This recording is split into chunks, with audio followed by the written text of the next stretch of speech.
سورۃ النساء کی آیت نمبر 34 سورہ نساء کا چھٹا رکوع اور 5ویں پارے کا تیسرا رکوع۔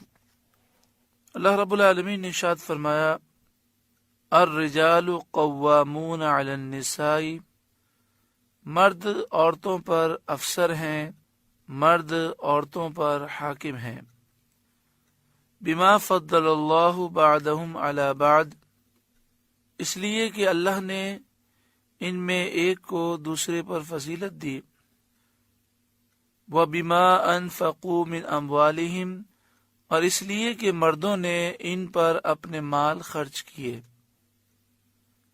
الرجال قوامون علی النساء، مرد عورتوں پر حاکم ہیں، افسر ہیں، یعنی اللہ تعالی نے شوہر کو بیوی پر فضیلت عطا فرمائی، لہذا عورتوں کو اپنے شوہروں کی اطاعت اور فرما برداری لازم ہے، اور مرد اس طرح عورتوں کے معاملات چلائیں جس طرح ایک حاکم ملک کا نظام چلاتا ہے۔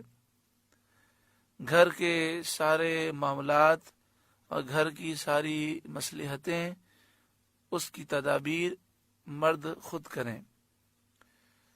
اس آیت کا شان نزول یہ ہے کہ حضرت سعد بن ربیع نے اپنی زوجہ حبیبہ کو کسی خطا پر ایک تماچا مارا۔ ان کے والد انہیں سید عالم صلی اللہ علیہ وآلہ وسلم کی خدمت میں لے گئے اور ان کے شوہر کی شکایت کی۔ اس بارے میں یہ آیت نازل ہوئی۔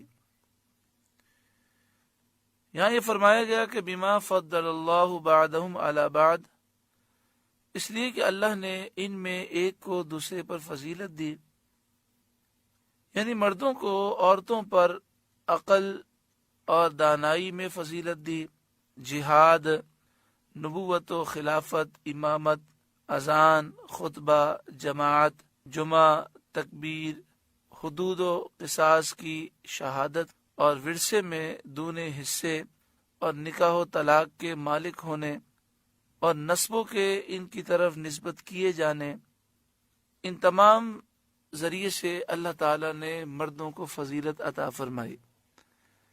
یعنی مرد جہاد میں جا کر یہ فضیلت حاصل کرتے ہیں۔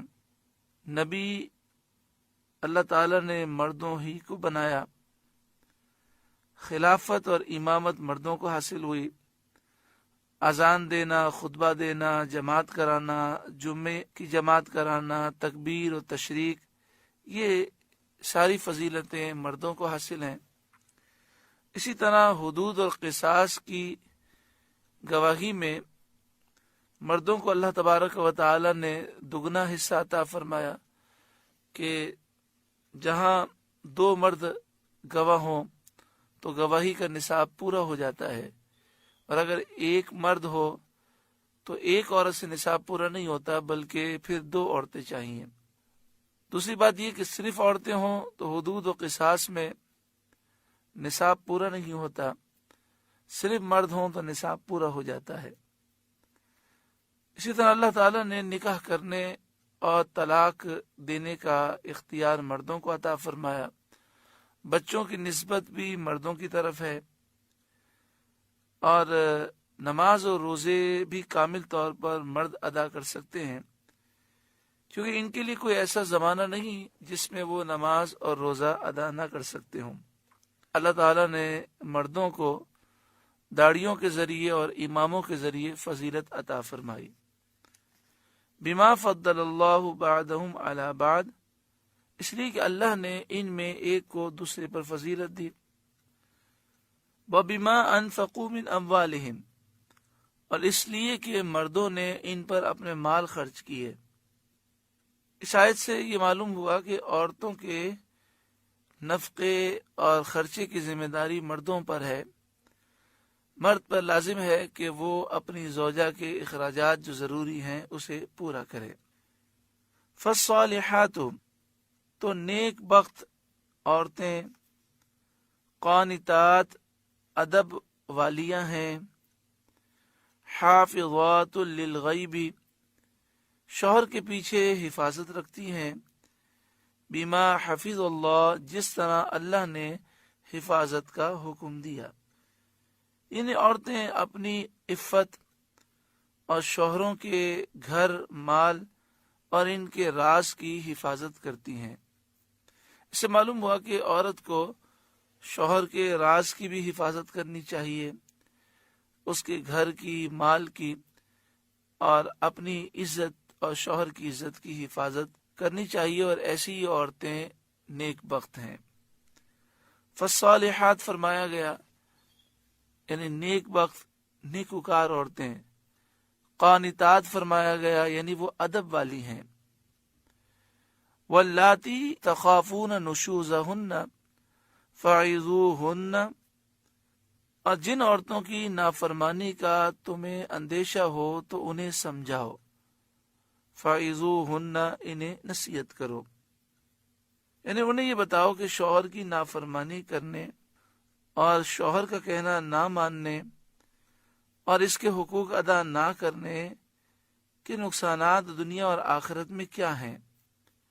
انہیں اللہ کے عذاب کا خوف دلاؤ اور بتاؤ کہ شوہروں کا تم پر شرعاً حق ہے، اور تم پر شوہروں کی اطاعت، فرما برداری ضروری ہے۔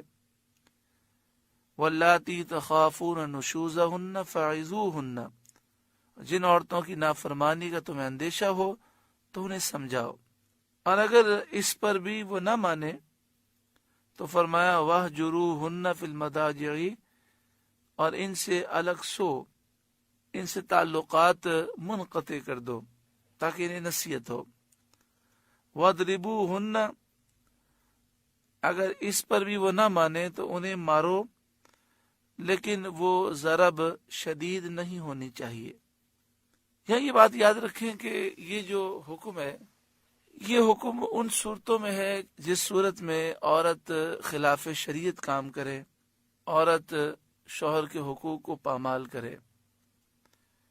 مثال کے طور پر عورت شرعی پردہ نہ کرتی ہو، نماز نہ پڑھتی ہو، نامحرم مردوں سے اس کی گفتگو ہو۔ اس طرح کے معاملات میں شوہر کے لیے یہ ہے کہ پہلے سمجھائے، پھر تعلقات منقطع کرے، پھر ہلکا پھلکا وہ مار کر اس کی اصلاح کی کوشش کرے۔ لیکن جو ہمارے معاشرے کے اندر عام شکایات ہیں وہ یہی ہیں کہ کپڑے استری نہیں ہوئے، کھانا نہیں پکا، جھاڑو نہیں دی۔ یہ جو معاملات ہیں اس میں مارنے کی اجازت نہیں ہے، اس میں صرف باہمی جو تعلقات ہیں اس کی اہمیت پر ان کی توجہ دلائی جائے، ان کو نصیحتیں کی جائیں۔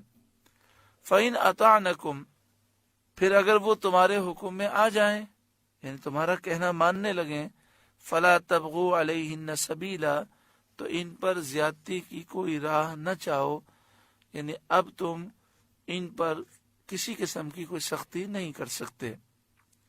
ان اللہ کان علیٰ کبیرا، بے شک اللہ بلند بڑا ہے۔